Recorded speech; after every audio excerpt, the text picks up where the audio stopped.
అందరికీ నమస్కారం అండి. కథ పేరు మరచిపోకుమా. రాసిన వారు ఎంఆర్వి సత్యనారాయణమూర్తి గారు. చదువుతున్నది పద్మావతి. మా కోలి కొడుకు పెళ్ళికి విశాఖపట్నం వచ్చాను. హోటల్లో దిగాను. ఉదయం కాఫీ కోసం బెల్ కొట్టినా బాయి రాకపోవటంతో అతని కోసం హోటల్ వరండాలో పచారులు చేస్తున్నాను. 2 నిమిషాలు గడిచేసరికి 2 అమ్మాయిలు ట్రాలీ సూట్ కేసులు లాక్కుంటూ నవ్వుతూ వస్తున్నారు. లైట్లు వెలుగులో వారి మొహాలు వెలిగిపోతున్నాయి. ఒక అమ్మాయిని చూడగానే నేను ఒక్కసారి ఆగిపోయి ఆమెకేసే చూస్తూ ఉండిపోయాను. నన్ను దాటుకొని ముందుకు వెళ్ళి రూమ్ తలుపు తీసుకుంటున్నారు. ఏమీ ఎరగనట్టు నడుచుకుంటూ వెళ్తూ ఆ అమ్మాయిని మరోసారి పరీక్షగా చూశాను. అంతే, నా గుండె దడదడా కొట్టుకుంది. నవ్వుతున్నప్పుడు ఎడం బుగ్గ సొట్టపడటం, పై పెదవి మీద ఉన్న చిన్న పుట్టుమచ్చ లైట్ల వెలుగులో కనిపించి నేను షాక్ అయ్యాను. వాళ్ళు తలుపు తీసుకొని రూమ్లోకి వెళ్ళిపోయారు. బాయి రావటం, నేను కాఫీ ఆర్డర్ ఇవ్వటం జరిగింది. కాఫీ వచ్చాక ఫ్రెష్ అయ్యి రిసెప్షన్ దగ్గర కూర్చున్నాను. కాసేపటికి ఆ అమ్మాయిలు 2 వచ్చారు. నేను వాళ్ళ దగ్గరికి వెళ్ళి, నా పేరు రామచంద్రం, శివపురంలో తహసీల్దార్గా పనిచేస్తున్నాను, మీతో కొంచెం మాట్లాడాలి అన్నాను. నా బట్టతల, నెరిసిన మీసాలు చూసి పెద్దాయనని భావించి అలాగే అంది ఒక అమ్మాయి. సోఫాలో కూర్చున్నాం. మీ పేర్లు అన్నాను నేను నసుకుతూ. నా పేరు ప్రమీల, దీని పేరు ప్రమద్వర అంది ప్రమీల. నేను ప్రమద్వర కేసు తిరిగి, నేను చిన్నప్పుడు పాలకొల్లులో ఉండేవాడిని, మీ చుట్టాలు ఎవరైనా పాలకొల్లులో ఉన్నారా అని అడిగాను. మా అమ్మ వాళ్ళ ఊరు పాలకొల్లు, పెళ్ళయ్యాక హైదరాబాద్ వచ్చాం అని అమ్మ చెప్పింది అంది ప్రమద్వర. ఆమె మాటలకి నా ముఖం వెలిగిపోయింది.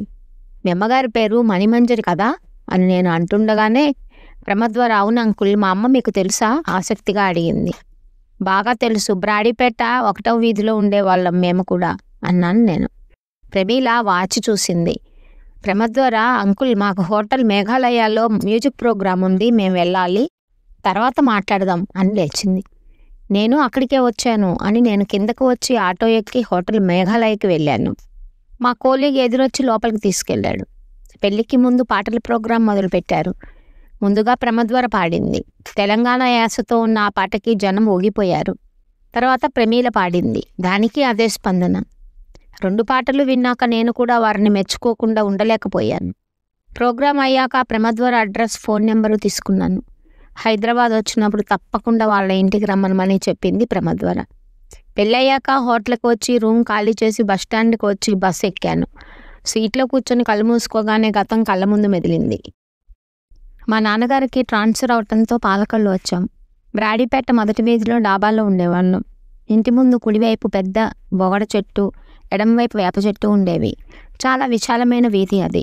నేను 10వ తరగతి, చెల్లా 8వ తరగతి ఒకే స్కూల్లో చేరాం. రోజు బొగడపూల కోసం ఆడపిల్లలు మా ఇంటి ముందు చేరేవాళ్ళు. అందులో మణిమంజరి కూడా ఉండేది. ఆమె నా క్లాస్మేట్. మా ఇంటికి 4 ఇళ్ళ అవతల వాళ్ళ ఇల్లు. మణిమంజరి రూపమే కాదు, పాట కూడా చాలా బాగుంటుంది. క్లాసులో ఆమె పాట పాడుతుంటే కన్నార్పకుండా ఆమెనే చూసేవాళ్ళం. 10వ తరగతి అయ్యాక ఇంటర్మీడియట్ మేమిద్దరం ఒకే కాలేజీలో చేరాం. స్నేహం పెరిగింది. సైకిళ్ళ మీద కాలేజీకి వెళ్తూ చాలా కబుర్లు చెప్పుకునేవాళ్ళం. ఆమె నవ్వుతుంటే బొగ్గలు సొట్టపడి వింత అందాన్ని ఇచ్చేవి. అలా ఆమెను చూడటం కోసం నేను తరచూ జోకులు చెప్పేవాడిని. ఆమె నవ్వుతూ ఉండేది. 2 ఏళ్ళు ఇట్టే గడిచిపోయాయి. ఇద్దరం డిగ్రీలో చేరాం. ఒకరోజు ప్రైవేట్ క్లాస్ అయ్యాక చీకటి వేళ ఇంటికి తిరిగి వస్తుంటే కౌన్సిలర్ గారి అబ్బాయి ప్రదీప్ మోటార్ సైకిల్ మీద అడ్డంగా వచ్చి ఆపాడు. మణి, ఐ లవ్ యూ, రేపు సినిమాకి వెళ్దాం, వస్తావా అని అడిగాడు. మణిమంజరి నిర్హాంతపోయింది. నేను వెంటనే వాడి చెంప మీద కొట్టాను. వాడు నన్ను కొట్టాడు. పొట్టలో బలంగా గుద్దాడు. అమ్మా అని కూర్చుండిపోయాను. ఈలోగా ఎవరో మోటార్ సైకిల్ మీద రావటంతో వాడు వెళ్ళిపోయాడు. మణిమంజరి నా దగ్గరగా వచ్చి నన్ను లేవదీసింది. బాధగా ఉందా అని అడిగింది. ఆమె అలా నన్ను పట్టుకోవటం నాకు థ్రిల్లింగ్గా ఉంది. ఒక క్షణం నన్ను నేను మర్చిపోయాను. తల అడ్డంగా ఊపాను. నెమ్మదిగా సైకిల్ ఎక్కి ఇంటికి వచ్చాను. ఆ మరుసటి రోజు బాల్ పెన్తో ఆమె బొమ్మ వేసి నా దగ్గర భద్రంగా దాచుకున్నాను. డిగ్రీ ఫైనల్ ఇయర్లో ఉండగానే ఆమె పుట్టినరోజు నాడు ఇద్దరం సైకిళ్ళ మీద నరసాపురం వెళ్ళాం. గోదావరి ఒడ్డున కూర్చొని ఉన్నప్పుడు ఆమెకు నేను వేసిన బొమ్మ ఇచ్చాను. అది చూసి మణిమంజరి చాలా సంతోషించింది. నాకు షేక్ హ్యాండ్ ఇచ్చి థ్యాంక్స్ చంద్రం అంది. అంత ఆనందం ఆమె మొహంలో చూసి మైమర్చిపోయాను. పడవ ఎక్కి గోదావరి దాటి వెళ్ళి అక్కడ కాసేపు కూర్చొని మళ్ళీ పడవలో తిరిగి వచ్చాం. ఆ తర్వాత సైకిల్ ఎక్కి ఇంటికి వచ్చేసాం. డిగ్రీ ఫైనల్ ఇయర్ ఫేర్వెల్ పార్టీలో మణిమంజరి అన్నమయ్య కీర్తన పాడింది. నేను ఓ కవిత చదివాను. నీలాల సుందరిలా నవరసమయ మంజరిలా కదిలి రావే నా చెలి కమనీయ నెచ్చెలి ప్రియతమా ప్రియతమా మరచిపోకుమా మరచిపోకుమా అంటూ రాశాను, అంటూ చదివాను. అందరూ చప్పట్లు కొట్టి అభినందించారు. పరీక్షలు అయ్యాక ఒకరోజు మణిమంజరి నా దగ్గరికి వచ్చి, చంద్రం, నిన్ను ఒక ఫ్రెండ్లా చూశాను, నువ్వు వేరేగా అనుకుంటే ఐఎమ్ సారీ అని చెప్పి వెళ్ళిపోయింది. ఆ రోజు నా మనసు దిగులుగానే ఉంది. చాలా అప్సెట్ అయ్యాను. ఆ తర్వాత నేను పీజీ చేయడానికి విశాఖపట్నం వెళ్ళటం, మణిమంజరి పెళ్లి చేసుకొని హైదరాబాద్ వెళ్ళిపోవటం జరిగింది. ఇన్నాళ్లకు మళ్ళీ ప్రమద్వరను చూడటంతో మణిమంజరి గుర్తుకొచ్చింది. కండక్టర్ శివపురం అని పిలవటంతో బస్సు దిగి మా ఇంటికి వెళ్ళాను. 2 నెలలు గడిచాయి. మా ఆవిడ ఆ ఫ్రెండ్ కూతురు పెళ్ళి అని విజయవాడ వెళ్ళింది. 2 రోజుల వరకు రాదు. నేను మా ఫ్రెండ్ని కలిసి వస్తానని చెప్పి హైదరాబాద్ వెళ్ళాను. మర్నాడు ఉదయమే ప్రమద్వర చెప్పిన అడ్రస్కి వెళ్ళాను. కాలింగ్ బెల్ కొట్టగానే ప్రమద్వరే వచ్చి తలుపు తీసింది. లోపలికి వెళ్ళి కూర్చోగానే వాళ్ళ అమ్మని తీసుకొచ్చింది. అమ్మ, నీతో చెప్పటం మర్చిపోయాను, మొన్న వైజాగ్ వెళ్ళినప్పుడు ఈ అంకుల్ కనిపించారు, నువ్వు తెలుసు అని చెప్పారు అంది. నన్ను చూడగానే మణిమంజరి ఆశ్చర్యపోయింది. తర్వాత నవ్వుతూ, బాగున్నావా చంద్రం, ఎక్కడుంటున్నావు అని అడిగింది. శివపురంలో తహసీల్దార్గా పనిచేస్తున్నాను, నువ్వు బాగున్నావా అడిగాను ఆప్యాయంగా. ప్రమద్వర ఫ్రెండ్ ఇంటికి వెళ్ళాలని బయటికి వెళ్ళింది. లోపలికి వెళ్ళి కాఫీ పట్టుకొని వచ్చింది. ఇద్దరం కాఫీని తాగాం. మీ వారు ఏం చేస్తారు, లోపల ఉన్నారా ఆసక్తిగా అడిగాను.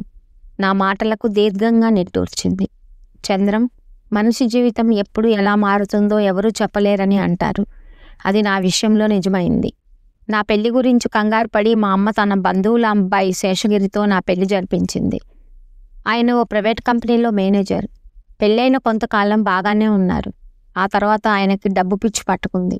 దానికి నా అందాన్ని వాడుకోవాలని చూశారు. మనీ, నీ అందం ఇలా వేస్ట్ అయిపోవటం నాకు ఇష్టం లేదు, మోడల్గా చెయ్యి లేదా సినిమాలకు ప్రయత్నించు అని పోరు పెట్టేవారు. నాకు అటువంటివి ఇష్టం లేదు, సింగర్గా ప్రయత్నిస్తాను అని చెప్పాను. దానివల్ల లక్షలు వస్తాయే కానీ కోట్లు రావు. మన అమ్మాయికి చాలా గొప్ప భవిష్యత్తు ఇవ్వాలి, దానికోసమైనా నువ్వు ఒప్పుకో అని అన్నారు. దానికి నేను ఒప్పుకోలేదు. చివరికి నన్ను శారీరకంగా హింసించటం మొదలుపెట్టారు. ఆ దెబ్బలు భరించలేక విడాకులు తీసుకున్నాను. అప్పుడు ప్రమద్వరకు 6 ఏళ్ళు. అప్పటి నుండి ఓ ప్రైవేటు స్కూల్లో సంగీతం టీచర్గా పనిచేస్తూ ప్రమద్వరని పెంచాను. తనకి డిగ్రీ అయింది, మ్యూజిక్లో ఎంఏ కూడా చేసింది. నా తండ్రి నా తల్లిని పెళ్లి చేసుకుంటానని మోసం చేసి వెళ్ళిపోయాడు. ఇప్పుడు నా పరిస్థితి ఇలా అయింది. నా కూతురికి అటువంటి స్థితి రాకూడదని కోరుకుంటున్నాను అంది బాధగా. ఆమె కళ్ళ నుండి అశ్రువులు జలజలా రాలాయి. నన్ను కాదన్నా తను పెళ్లి చేసుకొని సుఖంగా ఉంటుందని అనుకున్నాను. కష్టాలకు ఎదురీదుతుందని తెలుసుకొని బాధపడ్డాను. దిగులు పడకు మణిమంజరి, నీకు ఏ విధమైన సహాయం కావాలన్నా నేను చేస్తాను అన్నాను. మర్చిపోవుగా అంది ఆమె వేడుకోలుగా. మర్చిపోను అన్నాను. ఆ రాత్రే బయలుదేరి శివపురం వచ్చాను. 1 ఏడాది గడిచింది. ఒకరోజు మా కెమిస్ట్రీ హెడ్ రాజారావు గారి నుండి ఫోన్ వచ్చింది. నీతో అర్జెంటుగా మాట్లాడాలి, వైజాగ్ రమ్మనమని. రాత్రే బయలుదేరి వైజాగ్ వెళ్ళాను. నీతో అర్జెంటుగా మాట్లాడాలి, వైజాగ్ రమ్మనమని మా కెమిస్ట్రీ హెడ్ రాజారావు గారి నుండి ఫోన్ వచ్చింది. ఆ రాత్రే బయలుదేరి వైజాగ్ వెళ్ళాను. నేను పీజీ చదివేటప్పుడు ఆయన మా గురువు మంచానికి బల్లిలా అతుక్కొని నీరసంగా ఉన్నారు. నేను రాగానే పిల్లల్ని బయటికి పంపేశారు. చంద్రం, నువ్వు నాకు సహాయం చేయాలి. గుంటూరులో లెక్చరర్గా పనిచేసేటప్పుడు కమలని ప్రేమించాను. పెళ్లి చేసుకోవాలని నిర్ణయించుకున్నాను. వైజాగ్ వచ్చి మా తల్లిదండ్రులకు చెప్తే కుదరదన్నారు. వెంటనే మా నాన్నగారి చెల్లెల కూతురితో హడావుడిగా గుళ్ళో పెళ్లి చేసి ఆమె నాతో గుంటూరు పంపారు. అప్పటికే గర్భవతి అయిన కమల ఈ విషయం తెలుసుకొని ఊరు వదిలి వెళ్ళిపోయింది. చాలా కాలం కమల కోసం వెతికాను, కానీ ఫలితం లేకపోయింది. ఇదిగో ఆవిడ ఫోటో, నీకు ఈవిడ కనిపిస్తే తప్పకుండా సాయం చేయి, మర్చిపోవుగా అని నా దగ్గర వాగ్దానం తీసుకొని ఒక ఫోటో నా చేతిలో పెట్టారు. నేను బయటకు వచ్చి ఆటో ఎక్కి బస్టాండ్కి వచ్చి శివపురం వెళ్ళే బస్సు ఎక్కాను. జేబులోంచి ఫోటో తీశాను. అది మణిమంజరి వాళ్ళ అమ్మగారి ఫోటో. నివ్వెరపోయాను నేను. మణిమంజరి గురువుగారి కూతురా? ఎంత విచిత్రం. దారి పొడవునా ఆలోచించి ఒక నిర్ణయానికి వచ్చాను. మర్నాడు ఉదయమే చెన్నైలో ఉన్న మా మేనల్లుడికి ఫోన్ చేశాను. కార్తికేయ, నీకో సంబంధం చూశానురా, అమ్మాయి ఫోటో పంపుతున్నాను, ఈ సంబంధం చేసుకోవాలి. అలాగే మావయ్య, నీ మాట కాదనను అన్నాడు కార్తికేయ. వాడు ఓ మల్టీనేషనల్ కంపెనీలో మేనేజర్గా 80 లక్షల ప్యాకేజీలో ఉన్నాడు. ప్రమద్వర ఫోటో వాడికి పంపాను. ఇప్పుడు నా మనసు ప్రశాంతంగా ఉంది. కథ సమాప్తం.